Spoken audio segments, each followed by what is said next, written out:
অবাধ, সুষ্ঠু, নিরপেক্ষ ও উৎসবমুখর নির্বাচনী পরিবেশ নিশ্চিত করতে সশস্ত্র বাহিনীকে সর্বোচ্চ সতর্কতা অবলম্বনের নির্দেশ দিয়েছেন প্রধান উপদেষ্টা অধ্যাপক মোহাম্মদ ইউনূস। তিনি বলেন, আগামী 12 ফেব্রুয়ারি অনুষ্ঠিতব্য গণভোট ও ত্রয়োদশ জাতীয় সংসদ নির্বাচন বাংলাদেশের গণতান্ত্রিক ভবিষ্যতের জন্য একটি গুরুত্বপূর্ণ সন্ধিক্ষণ। এই সংবেদনশীল সময়ে একটি অবাধ, সুষ্ঠু, নিরপেক্ষ ও উৎসবমুখর নির্বাচনী পরিবেশ নিশ্চিত করতে বাংলাদেশ সশস্ত্র বাহিনীর ভূমিকা অত্যন্ত গুরুত্বপূর্ণ। সোমবার সেনা সদরে 3 বাহিনীর প্রধান সহ সশস্ত্র বাহিনীর জ্যেষ্ঠ কর্মকর্তাদের সঙ্গে মতবিনিময় সভায় দেয়া ভাষণে তিনি এসব কথা বলেন।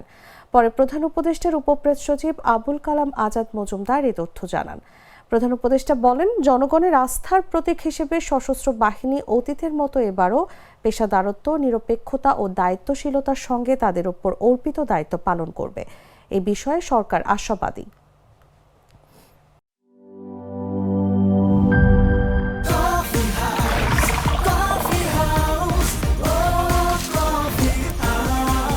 কফি হাউস, প্রতি চুমুকে আড্ডা জমে।